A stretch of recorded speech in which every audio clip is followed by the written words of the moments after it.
राधे राधे दोस्तों, स्वागत है आपका हमारी YouTube चैनल पर। दोस्तों, यह दुनिया कहने को कुछ भी कहे, लेकिन आपको हकीकत बताते हैं कि परियां इस दुनिया में आज भी मौजूद है। परियां पहले भी थी, आज भी है और आने वाले समय में भी रहेगी। दोस्तों, आपने कई तरह की साधना के बारे में नाम सुने होंगे, जैसे कि यक्षिणी साधना, अप्सरा साधना, गंधर्वी साधना और परी साधना। परियों की अगर बात करें तो जिस तरह पृथ्वी पर नर और नारी रहते हैं, ठीक वैसे ही परियों की दुनिया में परी और परा रहते हैं। इनके भी बच्चे होते हैं और इन्हें भी जो चीज़ इंसानों को पसंद होती है, इन्हें भी वही चीज़ पसंद होती है, जैसे कि फूल, इत्र, मिठाई आदि। आज हम आपको जिस परी के बारे में बताने जा रहे हैं, उसका नाम है निरंजना परी। निरंजना परी आपके 3 काम करने में माहिर होती है। पहला काम ये किसी भी व्यक्ति को आपका गुलाम बना सकती है। दूसरा काम आपको लॉटरी या सट्टे का नंबर बता दे सकती है। तीसरा काम आपके आने वाले कल के बारे में आपको पहले ही बता देती है।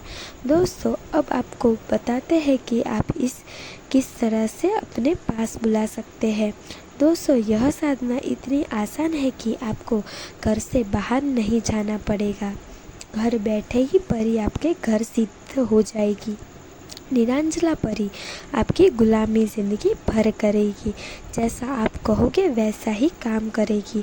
जब आप इससे पीछा छुड़वाना चाहोगे तो आप इसे बोल देना कि आपका पीछा छोड़ दे। वो आपका पीछा हमेशा के लिए छोड़ देगी और आपका कभी भी कोई नुकसान भी नहीं करेगी और आपको परेशान भी नहीं करेगी।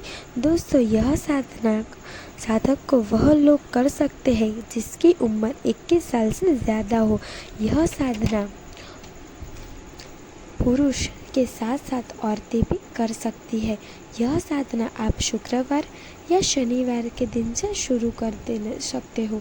दोस्तों, यह साधना करने के लिए आपको 3 मोतीचूर के लड्डू, 1 गुलाब का इत्र, 7 खुशबूदार अगरबत्ती और 1 सफ़ेद कागज़ लेना है। अब आपको रात्रि के ठीक 11:11 किसी भी ऐसे कमरे में चले जाना है जिसके कमरे में आपका घर का कोई सदस्य सो ना रहा हो। दोस्तों, अब आपको ज़मीन पर बैठ जाना है। सबसे पहले सफ़ेद कागज़ आपको अपने सामने रख देना है। उस सफ़ेद कागज़ पर आपको 3 लड्डू रखने हैं। फिर इत्र की बोतल खोलकर रख देनी है और आखिर में आपको 7 अगरबत्ती जला देनी है। इतना करने के बाद आपको नीचे दिए गए मंत्र का सिर्फ 21 बार जाप कर लेना है। जैसे ही 21 बार मंत्र पूरा होगा, आपके सामने रखा हुआ सारा सामान अचानक से गायब हो जाएगा और कुछ ही सेकंड बाद निरंजना परी आपके सामने प्रत्यक्ष रूप से दर्शन देगी और हाजिर हो जाएगी। निरंजना परी आपको बोलेगी कि आपकी भेंट मुझे पसंद आई। आप मुझसे बताओ कि आपको मुझसे क्या चाहिए। दोस्तों, आपको परी के हाथ में पहनी हुई अंगूठी की मांग करनी है। परी अपनी अंगूठी उतार कर दे देगी और अपने उस अंगूठी को अपने सीधे हाथ के अंगूठे पर पहन लेना है। जैसे ही आप अंगूठी अपने अंगूठे में पहन लोगे, तभी परी आपको सामने से गायब हो जाएगी। दोस्तों, जब भी परी को बुलाना होगा तो उसी अंगूठी को रगड़ते हुए आपको बोलना है कि परी हाजिर हो, हाजिर हो, हाजिर हो। ऐसा बोलने से उसी समय परी आपके सामने हाजिर हो जाएगी।